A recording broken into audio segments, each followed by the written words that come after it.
Salam alaikum wa rahmatullah, معكم Hamza Kouhil, professeur d'économie générale et statistique.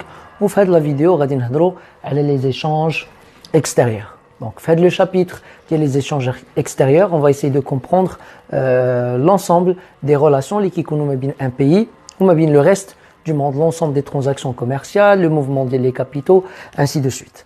Mais قبل ما ندوزو les indicateurs, les calculs ou les exercices d'application, نحاولوا نهضروا au début على les fondements théoriques des échanges extérieurs. C'est-à-dire شنو هما les théories اللي كيهضروا لينا على les échanges extérieurs. Donc première théorie اللي غادي نشوفوا هي la théorie ديال le libre échange. Donc selon la doctrine ديال le libre échange, ça consiste à quoi exactement? Tout simplement, c'est la libre circulation des biens et services en l'absence de barrières. يعني غادي ناخذوا واحد deux pays ou plusieurs pays غنلقاو بان ما بين هاد les pays كاينه une libre circulation ديال les biens et services en l'absence de toutes sortes de barrières. Mais كاين لا des droits de douane لا حتى شي حاجه. يعني je peux prendre un bien ou un service من هاد le pays ونمشي لun autre pays pour le vendre sans aucun obstacle, sans aucune barrière. Donc هذه هي la doctrine ou la théorie ديال le libre échange. Et bien sûr, les économistes qui ont parlé à la théorie de le libre-échange, ils sont plusieurs. Bien sûr, selon le cours de l'économie générale de la deuxième année bac, nous avons deux théories principales. Premièrement, la théorie d'Adam Smith et deuxièmement, la théorie de David Ricardo. Donc, le premier économiste c'est Adam Smith. Adam Smith, qui a la théorie de l'avantage absolu.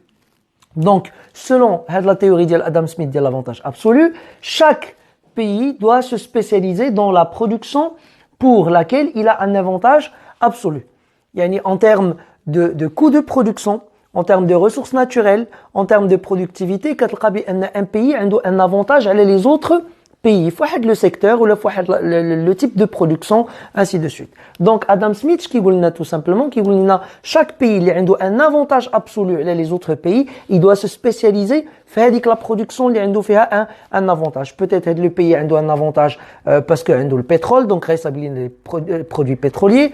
Le pays a un avantage les produits agricoles, donc il y a une spécialisation les produits agricoles, ainsi de suite. Donc, chaque pays doit se spécialiser faire la production il a un avantage absolu, c'est-à-dire il peut produire la quantité des biens ou les services avec le minimum de coût. وهنا غادي نشوفوا un exemple comment par exemple deux pays غادي يقدروا appliquer la théorie de l'avantage absolu ديال Adam Smith. هنا عندي un petit exemple اللي عندي فيه deux pays, le pays X et le pays Y. On va supposer ان les deux pays كيصايبوا لينا deux produits, un produit A et un produit B.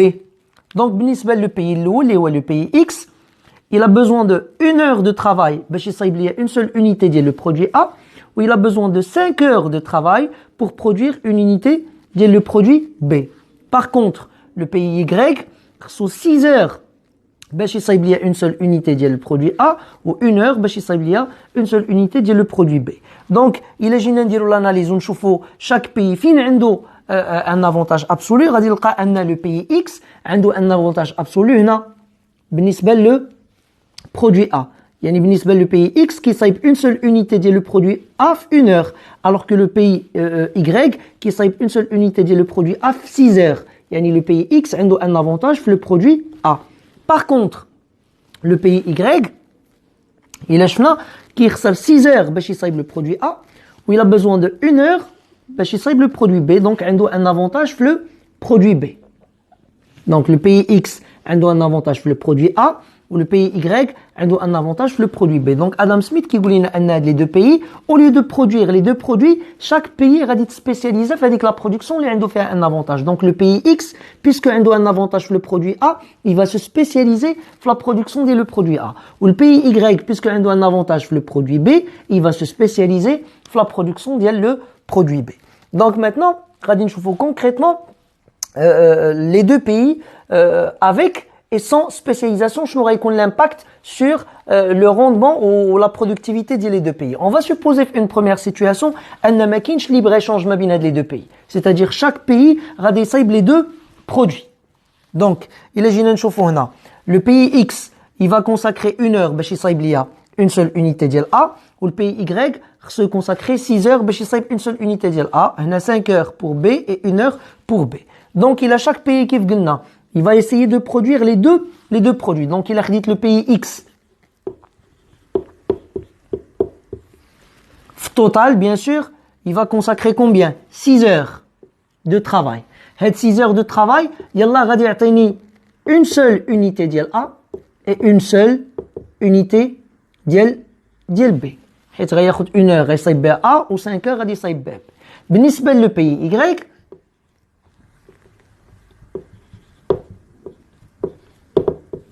تا هو إلا حسبنا 7 heures de travail, yallah غادي يصايب une seule unité ديال A et une seule unité ديال B. يعني إلا جينا نشوفوا à travers l'utilisation ديال هاد l'ensemble des heures اللي عندنا يلاه قدرنا نصايبوا 2 unités ديال A et 2 unités ديال B. Mais si on essaie d'appliquer le principe de l'avantage absolu, غادي نشوفوا à travers la spécialisation شنو غيكون l'impact sur la situation. Donc il a chaque pays d'air une spécialisation un produit. Donc on va supposer que le pays X غادي spécialiser le produit A, يعني غادي consacrer tous les heures اللي عنده في la production ديال A. Donc il a خدينا les 6 heures اللي عنده, il va produire 6 unités ديال A. Ou pour le pays Y عنده شحال 7 heures, غادي consacrer les 7 heures كاملين باش يصايب لينا un produit. Donc غادي يصايب لينا 7 unités ديال B. Donc عوض ما تكونوا عندي 2 unités ديال A ou 2 unités ديال B, le fait أنه chaque pays دار une spécialisation في le produit اللي عنده فيه un avantage absolu, قدرنا نزيدوا في la production, ولات la production ديال le produit A 6, ولات la production ديال le produit B 7. يعني la spécialisation nous permet tout simplement de produire une grande quantité avec le minimum de coûts. Et bien sûr, pour satisfaire les besoins d'Yanna, les uns aux autres, tout simplement, on va appliquer la théorie de le libre-échange, ou la théorie de Adam Smith. Donc, chaque pays a une spécialisation sur le produit, qui a un avantage absolu. Cela va nous permettre d'augmenter le niveau de production et minimiser le coût de la production. Et par la suite, on va essayer d'instaurer ce qu'on appelle le libre-échange pour satisfaire nos besoins. Donc, il y a la théorie de Adam Smith qu'on appelle la théorie de l'avantage absolu. La deuxième théorie اللي غادي نشوفوا maintenant هي la théorie ديال David Ricardo. Donc بالنسبة لدافيد ريكاردو, il a fait une analyse ولقى أن il y a certains pays اللي عندهم plusieurs avantages, ما عندهمش un seul avantage, ولقى أن d'autres pays ما عندهم aucun avantage. Donc il a dit tout simplement أن chaque pays doit se spécialiser dans la production pour laquelle il a le plus d'avantages ou le moindre des avantages. C'est-à-dire il est qu'un pays عنده plusieurs avantages absolus على les autres pays. Quand même, il doit se spécialiser dans la production اللي عنده فيها le plus d'avantages. Et si un pays n'a pas d'avantage absolu sur les autres, il doit se spécialiser dans la production اللي عنده فيها le moindre des avantages ou le minimum de pertes. وإلا خدينا هذا l'exemple هذا, donc كيف شفنا قبيله عندنا deux pays X et Y, produit A et B.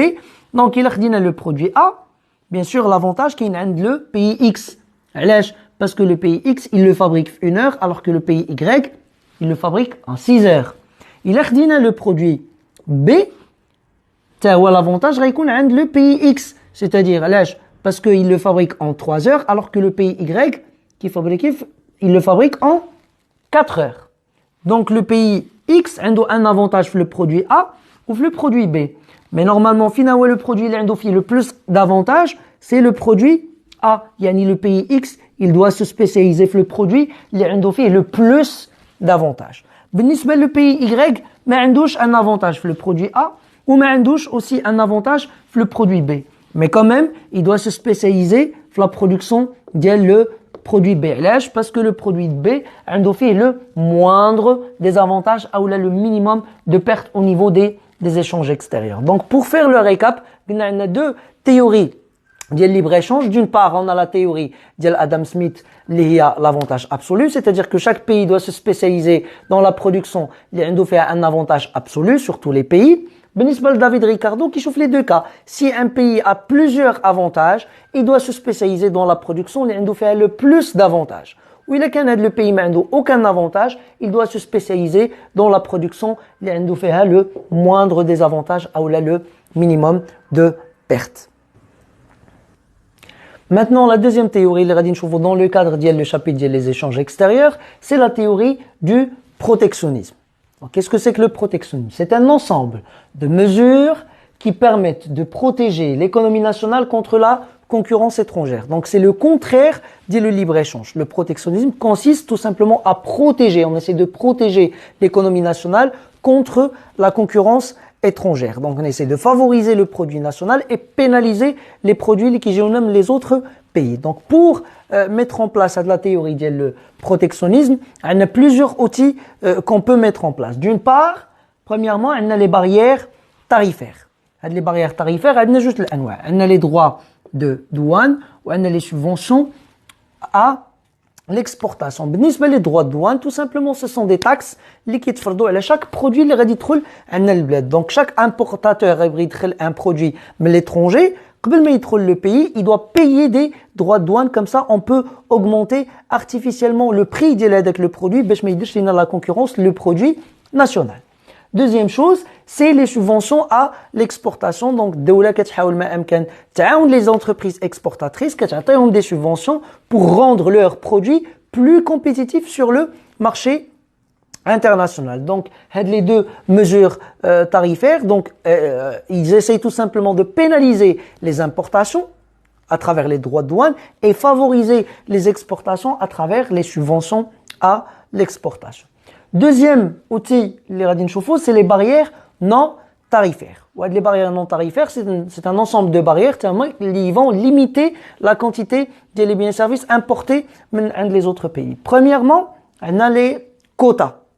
Et bien sûr, on a le pays importateur qui فرض la quantité limitée le produit اللي غادي يدخل البلاد. يعني ما غندخلوش n'importe quelle quantité, on va essayer d'imposer le quota, la quantité limitée, le pourcentage à ne pas dépasser. Comme ça, on peut contrôler la quantité des produits les importés ou les produits les جايين من برا.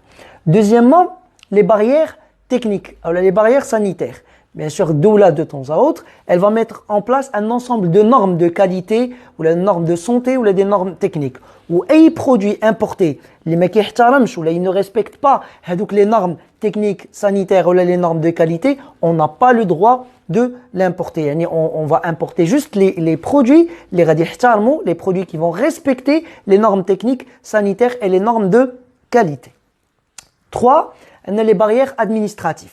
Donc, c'est un ensemble de procédures administratives imposées par l'État pour compliquer en quelque sorte l'opération de l'importation et pour rallonger aussi le délai de l'importation. Il y a la procédure administrative à suivre qui va essayer de rallonger le délai de l'importation et ça va compliquer la procédure le produit importé les autres pays. Par la suite, il y a les restrictions volontaires de l'exportation. Tout simplement, avec le pays importateur, il se met d'accord avec un autre pays, le pays exportateur, de restreindre les exportations de façon volontaire. Mais on a une autre forme de protectionnisme, c'est ce qu'on appelle le protectionnisme monétaire. On va protéger l'économie nationale à travers des actions au niveau de la politique monétaire ou là au niveau du système de change. Lorsqu'on parle du protectionnisme monétaire, on parle de l'opération de dévaluation. L'opération de dévaluation, c'est une opération qui consiste à réduire le taux de change. La parité de change de la devise, par exemple, c'est le dirham, qu'on la valeur du dirham par rapport aux autres devises à travers de l'action, qui est la dévaluation.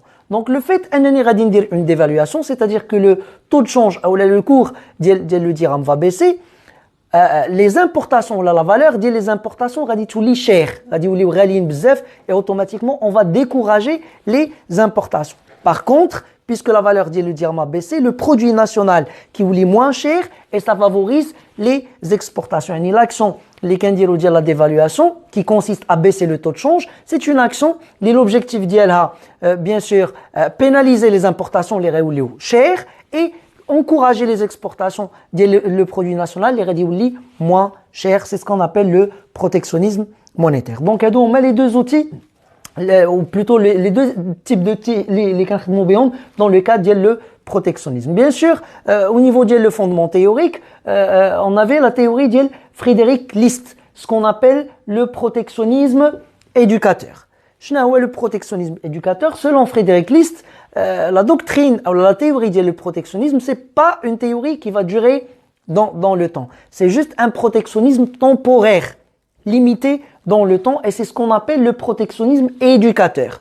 Bien sûr, les industries naissantes. Donc, Frédéric List, qui a été le conseil à la SS, on doit protéger l'économie nationale et surtout on doit protéger les industries naissantes, donc les petites entreprises. Les baqima n'ont pas assez de compétitivité sur le marché international, donc au début, on doit les protéger à travers le protectionnisme éducateur, mais de façon temporaire, conjoncturelle, mais c'est sur le long terme. Une fois les entreprises ou les industries naissantes la capacité ou le niveau de compétitivité nécessaire pour faire face à la concurrence étrangère, dit que ça, on va enlever le protectionnisme. Le protectionnisme nisbal Frédéric List, c'est juste un protectionnisme temporaire pour protéger les industries naissantes. Une fois qu'ils ont la situation où elles sont capables de faire face à la concurrence étrangère, dit que ça, on peut enlever la théorie le protectionnisme. Donc, principalement, on a les deux fondements théoriques le chapitre des échanges extérieurs. Donc, d'une part, on a le libre-échange et d'autre part, on a le protectionnisme. La vidéo prochaine, Inch'Allah, on va essayer de mettre le point sur l'ensemble des indicateurs macroéconomiques pour mesurer la performance d'un pays dans le cadre des échanges extérieurs.